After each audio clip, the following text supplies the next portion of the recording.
Well, hi, everybody.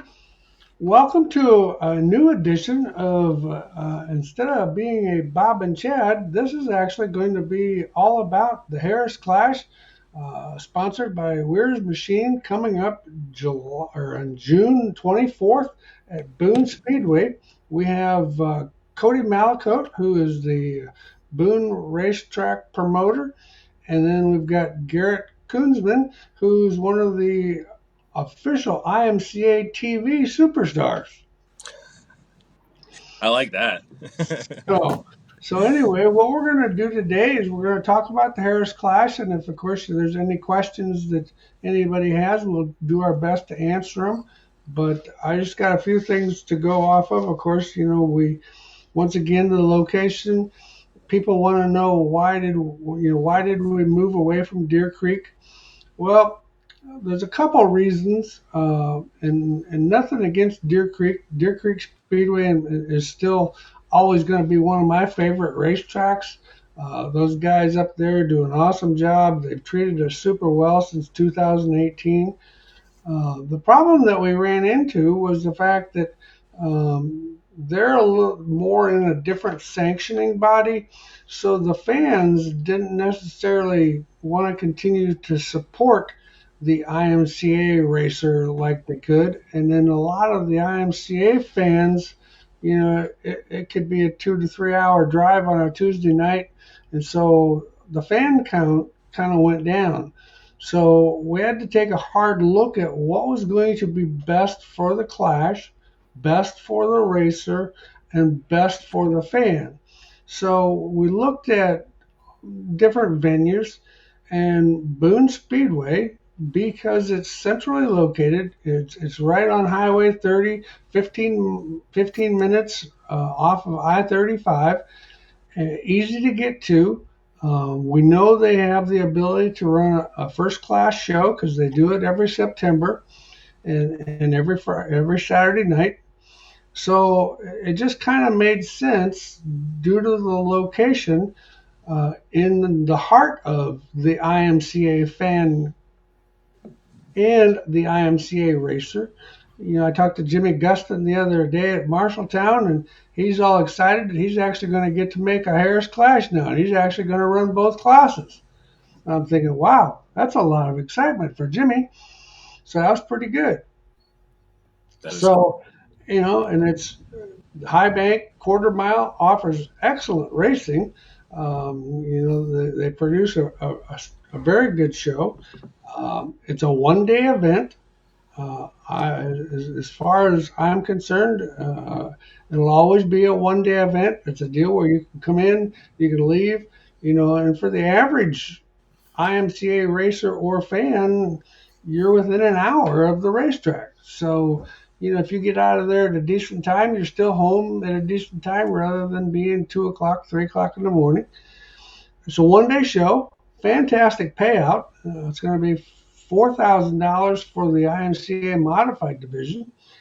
And it's going to be $3,000 for the IMCA stock car division, $2,000 for the IMCA sport mod division. And with the modifieds, having a chassis builder's bonus of $500 if your chassis builder is among the people involved with the chassis manufacturer sponsorship. So it has the potential to be a pretty good payday. I did say stock cars. That's new this year. This will be the first year that we've had IMCA stock cars at the event. So I'm looking forward to that. Those guys always put on an awesome racing show. I mean, they do a great job, and like their nickname is the class too tough to tame. So it's always entertaining for the fan. What's you guys' thoughts so far? We're pretty excited, honestly. It's another crown jewel race for IMCA. So, and like you said, it's centrally located. I know I've been getting a little bit of kickback because we have the Super Nationals, but this is such a unique deal. Like you said, it's a 1 day deal, and we got to do our best as a racetrack to put our best foot forward and have the best events that we can. Right. So, like for us, it's a no-brainer. I think for a Tuesday night show, one night show, if we have good weather, it's gonna be a home run for us. Like you said, IMCA centrally located. A lot of our fans are used to, like you said, watching the IMCA races. We have our 3 most popular classes that night. I'm pretty excited for it. Like I said, it. You and I worked. Shoot, it was probably about 10 years ago when we started doing the Dash at the Clash stuff. Sure. And we were doing those dashes at different places to qualify, and so and I think we ended up doing one at Boone.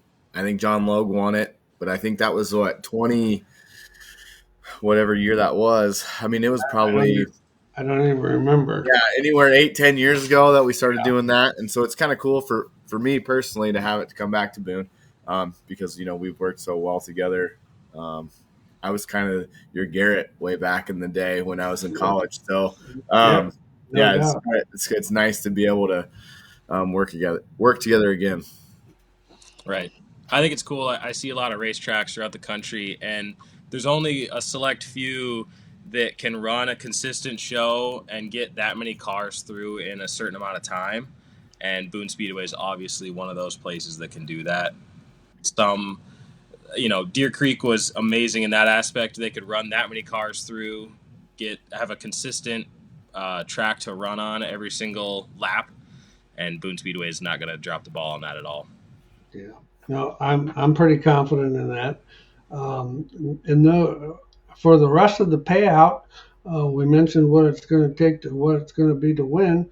The rest of the payout, and that doesn't include all the contingencies that we have involved with it, but go to the harrisclash.com for the complete payout. So you'll see what it pays on down. So it pays back pretty good and does pretty good. Starting positions, how we'll actually start the race will be a pill draw, which actually is a poker chip, but it'll be a pill draw, and then that will line everybody up in their heat races. Then after that, the winners of the heat race, they go to a redraw for the A main. They're automatically in the A main. Then second place actually is going to be determined by passing points. So the rest of the heat race, whoever has the best passing average and the amount of points because of the passing points in each individual heat race will go to the A and redraw also. So it's going to be interesting for the fans to keep up with that. Modifieds will line up 3 wide, 30 cars, 30 laps. Stock cars will be 25 laps, and the sport mod will be 20 laps. Among the contingency sponsors, Hypercoil Spring has actually came on board and willing to give a free set of springs to whoever in the heat race of the heat race winners that has the worst redraw. So say for example there's 8 heat races and you draw 8, just because you had a bad draw, Hypercoil is going to give you a set of springs. So that's a pretty neat deal. Our main sponsors, of course, to this deal is Weir's Machine and Racing Products. They are the overall title sponsor for the event and the title sponsor for the modified division. B&B Stock Cars, the B&B Chassis, they're going to be the title sponsor for the stock car division. Fast Shafts will be the title sponsor for the sport mod divisions, just like in the past. And here's another big benefit. Whoever the race winner is in all divisions are going to get a complete set of wheels from Aero Race Wheels. So when you actually kind of start adding up the contingencies, this could potentially be a pretty large payday for a one-day event. Just to mention a few others, we've got AFCO Racing Products will have product certificates. Alliance Insurance is a new event sponsor for us this year. BHE, we will give away 4 free shock rebuilds to whoever is the run BHE shocks if they're the winner, or if whoever the closest to the front one is will get a set of rebuilds for their shock absorbers. Chase Signs, they take care of all of our graphics, our signs, the checks, all that stuff. Close Racing Supply out of Pennsylvania, they'll come back again as our Hard Charger Award. And other contingency sponsors include Logue Fabrication, Dirt Defender, Performance Bodies, Hypercoil, RTI, Tomcat, and PEM are going to be there.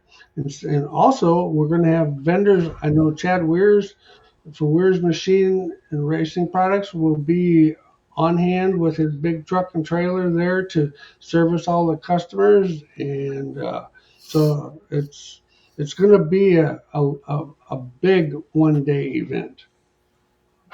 For sure.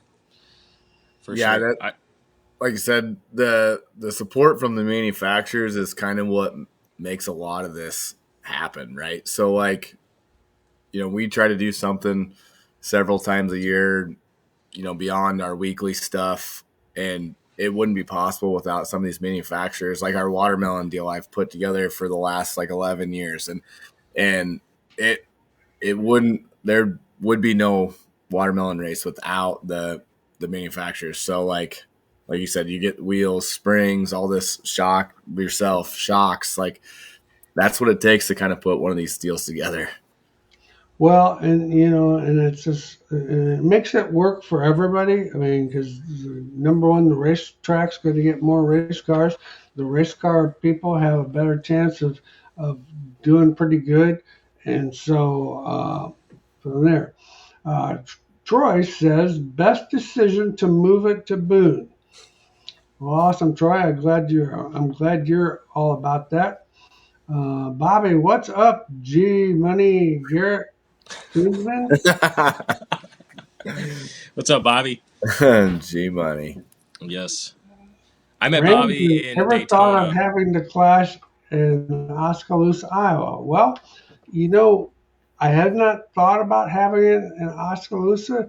We're going to see how everything goes here in Boone this year, and hopefully, if everything goes well, we would like to probably stay like we have in the past, where we stay at a location for at least 3 years. I think that makes it so that it's better for the promoter, it's better for the racer, it's just better for everybody if you don't move it as much. We used to move it every year, and that got to be a little bit more cumbersome than what I thought it should be. So that's the reason why, right now, why we chose the direction that we went. For sure.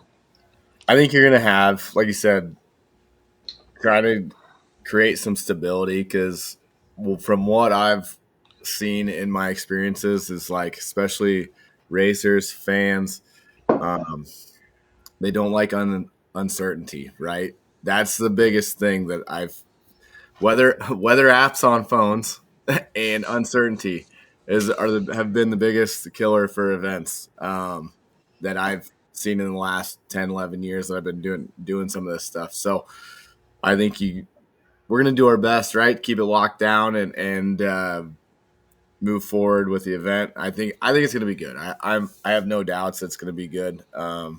Weather pending, but I mean, like I said, you don't want to create uncertainty. So like you said, I think it was kind of that way when you move around a little bit. And then you're fighting different regions, right? So like move it up to a rural region, you're going to have less fans, you're going to have less cars, and then they got to travel. So, and hopefully we can keep it home here for a little while at least.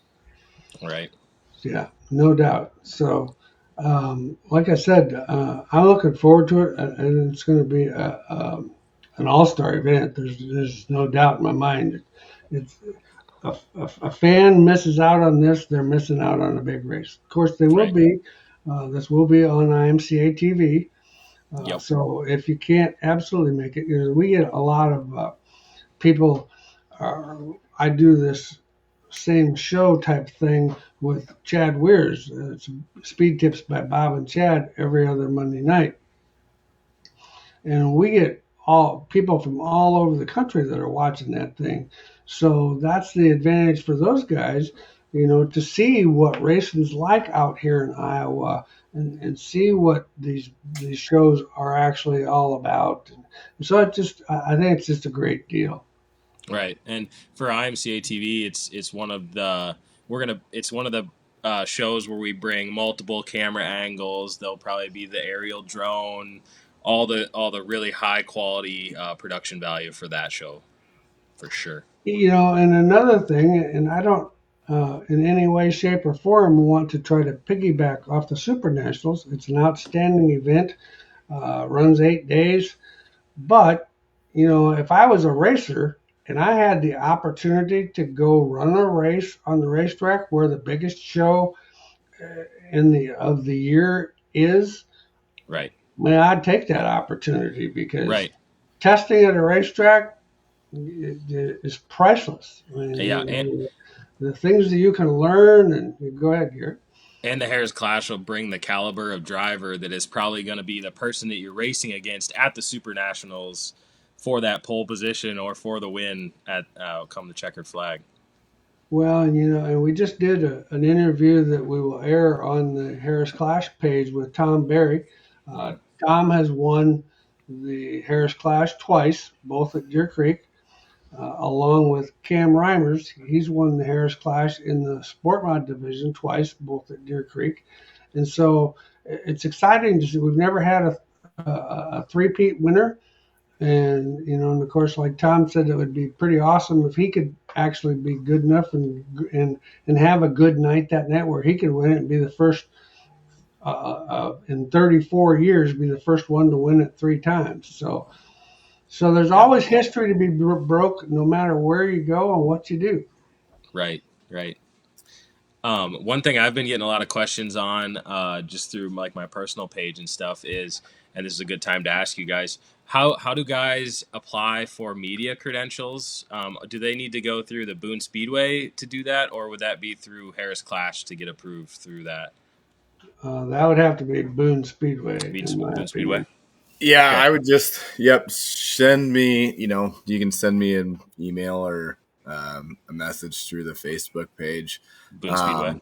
Yeah, on Boone Okay. Speedway. Yeah, usually we're pretty good about letting people do that, but we also don't need 200 photographers in the infield. So, but Right. yeah, just reach out to us. We'll get it handled. We want to have as much coverage as possible from our end. Yeah. Most all decisions that pertain to the actual day event will be Boone Speedway and IMCA decisions. 100%. It's an IMCA sanctioned show, just like it would be if it was a weekly show. They're going to make the calls. They're going to do the tech inspection. So it's you want to make sure your stuff is right. I'd hate to see somebody get DQ'd over something silly. So just do yourself a favor and do a good job of going over your race car real closely, because those guys are here to, like I said, it's a big payday. There's going to be a lot of good, high quality cars there, and so it's going to be very important. But like I said, come the actual race day itself, it's all up to Coty and his staff at Boone Speedway and IMCA and their staff at IMCA. I get this event to there, and then once it's there, it's all theirs. Yeah, we can handle it. Yeah. Yeah. No, I'm not a decision maker on race day. Yeah. That's another question. So, and I know you mentioned this before, but circling back to that, like everything for registration goes through harrisclash.com, correct? Yeah, everything goes through harrisclash.com, and we'll actually have a registration table and where they do the redraw there at Boone. And that's something that, one of these first days, I'd like to come over with you, Coty, and kind of go through the pits and kind of make a decision where we should set this up and what we should, certain things we should do and things like that, and where we're going to have the vendors park, so that it's easy for them to have access. And Tracy says, well, Bob, you always welcome to bring it to Luxie Raceway in the future. I know a thing or two about running 200 cars plus. All right, Tracy, I definitely will keep that in mind. If we ever decide that we want to try a Wisconsin venue, I'll definitely keep that in mind. I don't know. He's in pretty rough company with one of your fabricators over there, Tracy. Yeah, So got to watch that guy. yeah, yeah, that's for sure. Any other questions that anybody has? Feel free to give us a shout. I Anything do that have a question for you, Bob. So I know you've done this for a long time. Obviously, we're coming up on 34. What is one of your favorite Harris Clash moments or anything like what sticks out in your mind? I know watching there was one year at Knoxville, I think that stood out to me when like Clayton Christensen and I think it was Todd Shute, right? They were going back and forth. That one jumped out at me. Like I remember that one being a really cool race that I still remember. And I think Jake Notaboom was up there and in that kind of in that mix. Man, I think Nate Caruth even I don't even remember what year that was. '07 maybe, but like yeah, that was a really cool race. it we have had some outstanding races. Knoxville always produced great shows. Qualifying maybe was a little marginal because they kind of prepped it a little bit more towards a sprint car type racetrack. So our surface wasn't um, great until the feature, but by the time the features came around, they were awesome. Our Deer Creek shows have all been pretty good. Last year, Tom started on the front row and he took off and left. So it probably wasn't as exciting for the race fan as what it could be. But probably personally, just for me personally, was the time when Bill Davis Sr. won his second one at Knoxville. He was basically on the verge of retirement, and it was going to be one of the. He was soon to retire, and I thought it was pretty cool that he was able to get that win at Knoxville. I thought that was pretty special. Is Having the that fact that he had won at Boone, and then he won at Knoxville too. Yeah, is that the Knoxville? That was a Bill Bashore car back then, right? Was Yeah, that I think at the so. end? That was a Bill Bashore car. I think so.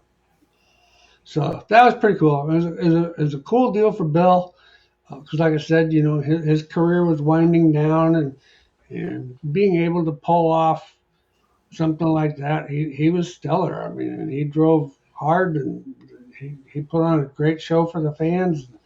It was pretty cool. The other one, probably one of the ones that it was good and bad in one aspect was 1997 when Ken Schrader led the thing to the last lap and broke a Panhard bar. Luckily, Kelly Oh. Shyrock was running second and ended up claiming the win. But otherwise, we'd have had Mr. Schrader on the T-shirt. The last lap. Yeah, he was driving the house car for us, and he was running it in there pretty hard up against the cushion. I'm thinking, man, I hope this thing lives. I hope this thing lives because he was hustling her really hard.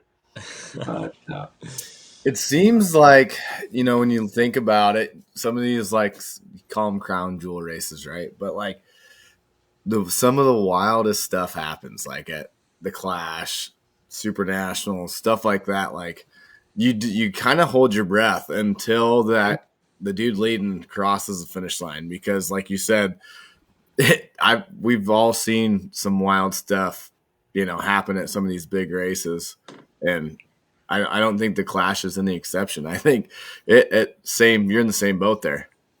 yeah, that deal with Kenny, he led that race. I don't know, quite a bit of it.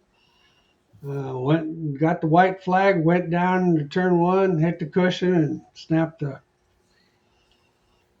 But he was pretty fast up till then.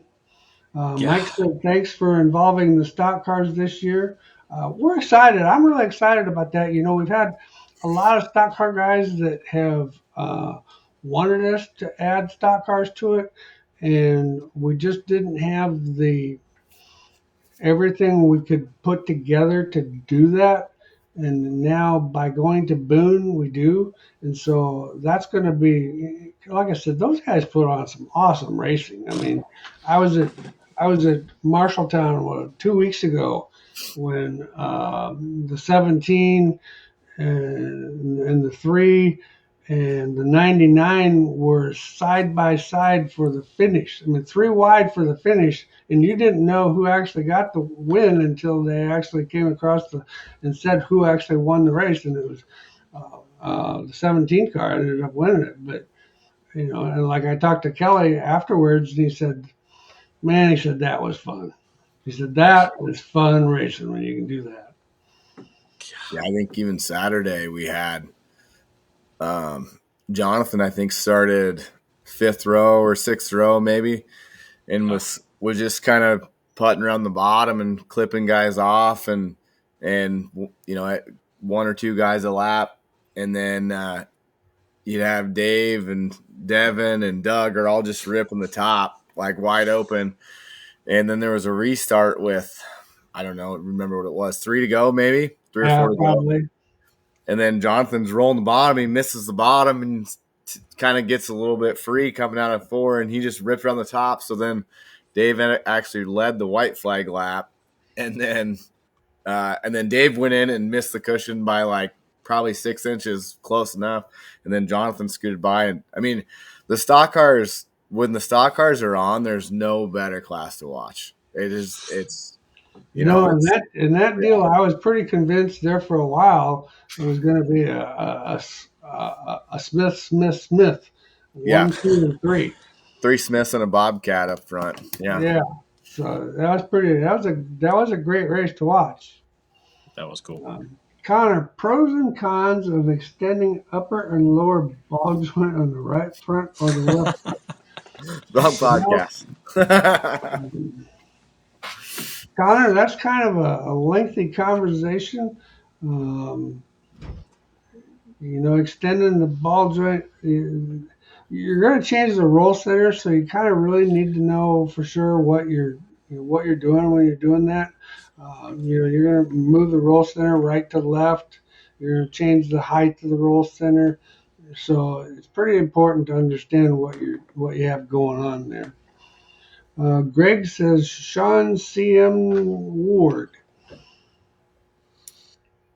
So, Bob, I'm curious. I know I've asked you this before, but this is just my marketing brain talking. Why Tuesday? Why has the Harris Clash, from as long as I can remember, been on a Tuesday? well, I never really thought that Mondays are a successful day to race on, period. Because first of all, Mondays aren't everybody's favorite day to begin with. And so we just moved to always went on Tuesday because I like the fact of being on Tuesday because it gave the racer the chance to get his stuff put together from the weekend, not rushed. And then it also gave the racer the chance that now I can put my stuff back together if need be for the weekend. So Tuesday, and years ago when I was doing a lot of different studies on things, and didn't silence my phone. They couldn't get a hold of you in the office, clearly, Yeah. so they just called your cell phone. Well, I tell you, persistency, I guess, is good. Must be But urgent. anyway, back to the story. When I owned Harris Auto Racing and had like 22 employees, it was very important to understand the employee. And if you ever have a meeting, statistically saying Tuesday was the best day to have a meeting with employees because Tuesday you're fresh. You got over Monday because Mondays you never know what you're going to get on Monday. And then Tuesday's just a fresh day, brand new day. Technically, it's actually the start of the good part of the week. And so, yeah, I've always went Tuesdays. I like it. I feel like there's a lot less going on Tuesday nights too. You start to get people are in softball leagues and people have hobbies and games, and Tuesday nights usually seem to be pretty free. Yeah, most generally, Tuesdays and Wednesdays. I don't like to go on Wednesdays because there's, some racetracks that are running Wednesday night shows, and so I don't want to go up against that. And I don't want to. I don't want to take any race cars away from a racetrack. Um, Hmm. Yeah, I guess you're free unless you're Coty Mallicoat, and then you're never ever free on the Right. on yeah, the. Yeah, that's obviously world, we got to do it at noon. But world Garrett world can't miss his business church guy. league softball game, so Yeah. I've been practicing. I'm no ready to church go. league softball fist fights for you. Got to stay out of trouble. Yep. All right, guys. Anybody got anything else you want to add? I think that's all I had. Yeah, Um, going back to the Tuesday thing real quick, it seems like it has stood the test of time, though, right? Like we see other racetracks that try to do stuff um, on Tuesdays or Mondays or Wednesdays or whatever, and it. I think location has a lot to do with it, and like I said, just being consistent, and it's always been consistent on Tuesdays. So, I again before we close out, I'm excited. I think the stock car division coming. I think honestly, I think that could be our biggest class. To be truthful with you guys. Right, yeah, right. Everybody wants to be that first year yeah. Yeah, winner. Well, and there's a guy that won the very first Harris Clash. He drives a silver car, yeah, and the way he runs at Boone and the way he ran at Marshalltown, he's got a strong chance of being the first stock car guy too. yeah. That'd be He cool. rolled right in there after winning Super Nationals, and then just put it on him at the And he's just Frostbuster been on a again. roll ever since after Yeah, winning Super Nationals. I mean, man, he won that big deal up to Deer Creek and won a lot of shows. So yeah, we'll see what it's happens, but he's definitely one of the favorites. Has to be one of the favorites. It is fun talking to him about the stock car deal, though, because he's like, man, this is perfect for an old guy like me because I could just cruise. And you watch him, he And just that's what he does. He just cruises. right. Yep. Just Especially if like, it's on the bottom, you're not. I don't. I mean, if it's on the bottom, I don't. You're gonna have a hard time beating him. yeah, Yeah. yeah. Almost impossible. If there's a bottom of the racetrack, he's pretty tough. Pretty tough. Hmm. All right. Well, we're going to have this show again here. I'm not sure if it'll be a week or 2 weeks. We're going to invite our track announcers, Jerry and Chad, to be on it. We're going to probably get some of the past winners on it to kind of visit about that and just kind of keep the chat going and then be able to, if there is any information needed, be able to answer any questions to keep people informed about the Harris Clash. Thanks, guys, for coming on today. You guys did a great job, and we'll be in Yeah. touch. Thanks for having us. Sounds good.